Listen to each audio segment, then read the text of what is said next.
Hello friends, welcome back to my channel. எல்லோரும் எப்படி இருக்கீங்க? நாங்கள் ரொம்ப நல்லாயிருக்கோம். நீங்கள் பார்த்துட்ருக்கிறது Radhima kitchen cooking channel. First டைமாக என் சேனலை பார்க்குறீங்கன்னா என்னோட சேனலை சப்ஸ்கிரைப் பண்ணிக்கோங்க, பெல் ஐகானையும் கிளிக் பண்ணிக்கோங்க.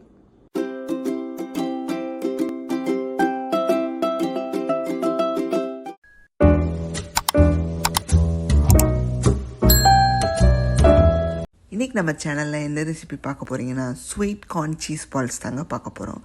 கிறிஸ்பியான ஸ்வீட் கார்ன் சீஸ் பால்ஸ் அப்படின்னு சொல்லிக்கலாம். இதுக்கு வந்து பார்த்திங்கன்னா 2 கார்ன், முழு கார்ன் எடுத்து வேக வச்சு உரித்து வச்சுருக்கேங்க.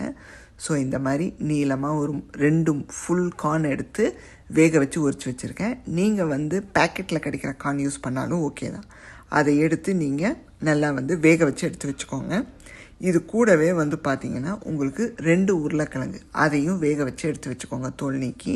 இது கூட வேறு என்ன தேவைன்னு பார்த்தீங்கன்னா சில்லி ஃப்ளேக்ஸ், பெப்பரு, சால்ட்டு, கொத்தமல்லி, கார்ன்ஃப்ளவரு, பச்சை மிளகாய், இதெல்லாம் தாங்க தேவை. இப்போது நெக்ஸ்ட்டு என்ன தேவைன்னு பார்த்தீங்கன்னா நமக்கு சீஸ் தேவைப்படும் உள்ளே ஸ்டஃப் பண்ணுறதுக்கு. நீங்கள் பார் மாதிரி வச்சுருக்கீங்க அப்படின்னா நீங்கள் ஸ்லைஸ் பண்ணி குட்டி குட்டியாக கட் பண்ணி வச்சுக்கோங்க. எங்கிட்ட துருவன மொசரல்லா சீஸ் தான் இருந்துச்சு, அதனால் நான் மிக்சியில் போட்டு ஒரு சுற்றி இந்த மாதிரி உருண்டை பண்ணி வச்சுக்கிட்டேன் ஸ்டஃபிங்க்கு ஏற்ற மாதிரி. ஸோ மொசரல்லா சீஸ் தான் யூஸ் பண்ணணும், அதுதான் கொஞ்சம் இழுவத்தன்மை இருக்கும். அடுத்தது பிரெட் க்ரம்ஸ் தேவைப்படும். நான் ஃப்ரெஷ்ஷாக ப்ரெட் எடுத்து டோஸ்ட் பண்ணி இந்த மாதிரி பொடி பண்ணி வச்சுக்கிட்டேன். நீங்கள் ஸ்டோர் பாட் வச்சுருக்கீங்கன்னா தாராளமாக அதை எடுத்து யூஸ் பண்ணிக்கோங்க. இப்போ ஃபஸ்ட்டு ஸ்டெப்பு, கார்னை வந்து மிக்சியில் போட்டு ஒரு சுற்றி எடுத்துக்கிறோங்க. ரொம்ப நைஸாக கொண்டு போயிடக்கூடாது, ஜஸ்ட்டு கொரகொரப்பாக நம்ம விப்பர் மோடில் இது பண்ணி எடுத்துக்கிறோங்க. நைஸாக மட்டும் கொண்டு போயிடாதீங்க, திரும்பவும் சொல்கிறேன். நமக்கு வந்து ஜஸ்ட் அங்கங்கே முழுசாக இருந்தால் கூட ஓகே தான். இதோ இந்த மாதிரி தாங்க அரைச்சி எடுத்துக்கணும். அங்கங்கே பார்த்திங்கன்னா உங்களுக்கே தெரியும் முழுசாக இருக்கும். லைட்டாக இப்படி சுற்றி எடுத்துக்கிட்டிங்கன்னா நல்லாயிருக்கும். இது ஒரு டேஸ்ட்டாக இருக்கும். இதை வந்து உருளைக்கிழங்கோடு சேர்த்து நல்லா வந்து பெசரி வச்சுக்கணும்.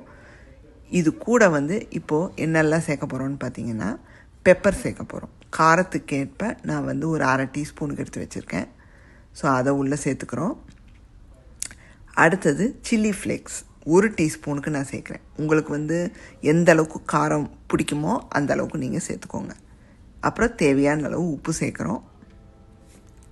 அதுக்கப்புறம் வந்து பார்த்திங்கன்னா பச்சை மிளகாய், இதுவும் காரத்துக்கேற்ப நான் 2 சேர்க்குறேன். நீங்கள் 1 போதுன்னா ஓகே தான், இல்லை பச்சை மிளகாயே வேண்டான்னா கூட நீங்கள் ஸ்கிப் பண்ணிடுங்க. அடுத்தது கொத்தமல்லி, இது வந்து இலையை மட்டும் நீங்கள் எடுத்து வாஷ் பண்ணி சாப் பண்ணி சேர்த்துக்கோங்க. இது எல்லாத்தையும் முதல்ல கம்பைன் பண்ணிக்கிறோம். இது கம்பைன் பண்ணும்போது கொஞ்சம் லூஸாக தான் தெரியும். அடுத்து கார்ன்ஃப்ளவர் எல்லாம் ஆட் பண்ணும்போது நல்லா உங்களுக்கு ஒரு பிடித்தம் கிடச்சிரும். இப்போ அடுத்ததே வந்து பார்த்திங்கன்னா கார்ன்ஃப்ளவர் சேர்க்க போகிறோம். 2 டேபிள் ஸ்பூனுக்கு நான் எடுத்து வச்சுருக்கேன். இதுதான் இந்த பைண்டிங் ஏஜென்ட், நல்லா உங்களுக்கு ஒரு பிடித்தம் கிடைக்கக்கூடியது. இது எல்லாத்தையும் மிக்ஸ் பண்ணிவிட்டு ஒரு வாட்டி டேஸ்ட்டு பார்த்துக்கோங்க, உப்பு காரம் எல்லாம் பர்ஃபெக்டாக இருக்கான்னு. இப்போது உருண்டை பண்ணி எண்ணெயில் பொரிச்செடுக்க வேண்டியது தான். உருண்டை பண்ணுறதுக்கு சைஸ் வந்து உங்களுக்கு பிடிச்ச மாதிரி குட்டியாக வேணால் குட்டியாக போட்டுக்கலாம். நான் வந்து கொஞ்சம் மீடியம் சைஸில் எடுத்திருக்கேன். பார்க்க பெருசாக தான் தெரியும், ஏன்னா கார்ன் பால்ஸ் வந்து நீங்கள் பெருசாக யாரும் போட்டிருக்க மாட்டாங்க. பட் நான் வந்து என்னோட அந்த சீஸ் வந்து நான் கொஞ்சம் பெருசாக உருட்டி வச்சுருக்கறனால அதுக்கேற்ற மாதிரி நான் எடுத்துக்கிட்டேன். முதல்ல சீஸை உள்ளே வச்சு நல்லா வந்து சீல் பண்ணிடுங்க. எல்லா சைடுமே நமக்கு சீஸ் வந்து வெளியே தெரியவே கூடாது. எண்ணெயில் போடும்போது அது லீக் ஆகும், அதனால் நல்லா கவர் பண்ணிவிட்டு இப்போ ப்ரெட்டில் உருட்டிக்கிறோம். நல்லா ஈவனாக எல்லா சைடும் உருட்டிக்கிறோங்க. உருட்டிட்டு கையை வச்சு இந்த மாதிரி பண்ணிங்கன்னா உங்களுக்கு நல்லா வந்து ஒட்டிக்கும். அப்புறம் எக்ஸஸும் அப்படியே விழுந்துடும் கீழே. இந்த மாதிரி உருட்டி வச்சுக்கணுங்க. இதே போல் இன்னொன்று உங்களுக்கு பண்ணி காமிக்கிறேன். சேம் அதே தான்.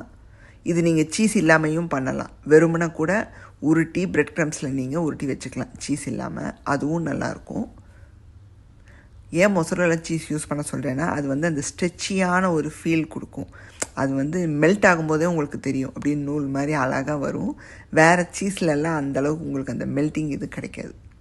ஸோ நல்லா பிரெட் க்ரம்ஸில் உருட்டி ஒரு பிளேட்டில் எடுத்து வச்சுக்கோங்க. இதுக்கிடையில் எண்ணெயை சூடு பண்ண போட்டுருங்க.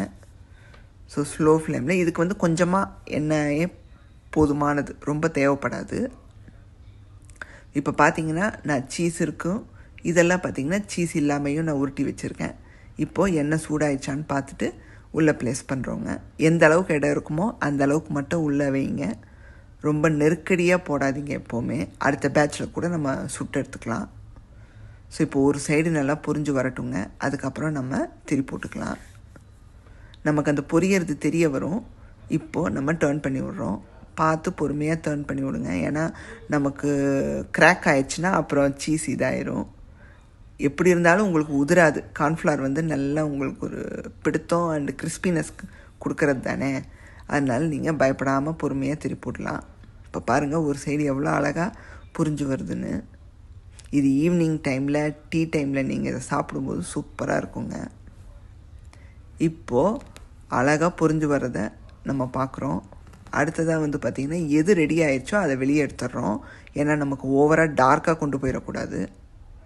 இப்போ அடுத்த பேட்ச் ஆட் பண்ணுறேங்க. இதிலெல்லாம் சீஸ் கிடையாது, வெறுமனதாக உருட்டி வச்சுருக்கேன், அதை உள்ளே சேர்க்குறோம். இப்போ பார்த்தீங்கன்னா உங்களுக்கு ஒன்று பிச்சு காமிக்கிறேன். அந்த சீஸ் ஸ்டஃப் பண்ணது எவ்வளோ அழகாக மெல்ட் ஆகி அவ்வளோ சூப்பராக இருக்குங்க. நாங்கள் சாப்பிட்டும் பார்த்தோம், எண்ணெயே பிடிக்கலை. நான் பிச்சு காமிக்கும் போதே பாருங்கள் என் கையில் எண்ணெயே இல்லை. இது அந்தளவுக்கு எண்ணெயை சக் பண்ணாதுங்க. ஸோ ரொம்ப நல்லா வந்துச்சு. இப்போ அடுத்த பேட்சும் ரெடி ஆயிடுச்சு, அதையும் வந்து எடுத்தாச்சு. நல்லா எண்ணெய் இல்லாமல் எடுத்துருங்க. எடுத்து இந்த மாதிரி டிஷ்யூ பேப்பரில் வச்சு சர்வ் பண்ணிடுங்க. சூப்பராக நம்மளுடைய ஸ்வீட் கார்ன் சீஸ் பால்ஸ் ரெடிங்க. ரொம்ப ரொம்ப சூப்பராக இருந்துச்சுங்க. நீங்களும் கண்டிப்பாக ட்ரை பண்ணி பாருங்கள். இன்றைக்கான வீடியோ உங்களுக்கு பிடிச்சிருக்குன்னு நான் நம்புகிறேன். பிடிச்சிருந்தா ராதிமா கிச்சனை லைக், ஷேர் அண்ட் சப்ஸ்கிரைப் பண்ணிடுங்க. பெல் ஐக்கானையும் கிளிக் பண்ணிடுங்க. சமைச்சு பார்த்து கமெண்ட்ஸும் போடுங்க. உங்களை வேறொரு வீடியோவில் சந்திக்கிறேன். Bye, see you soon.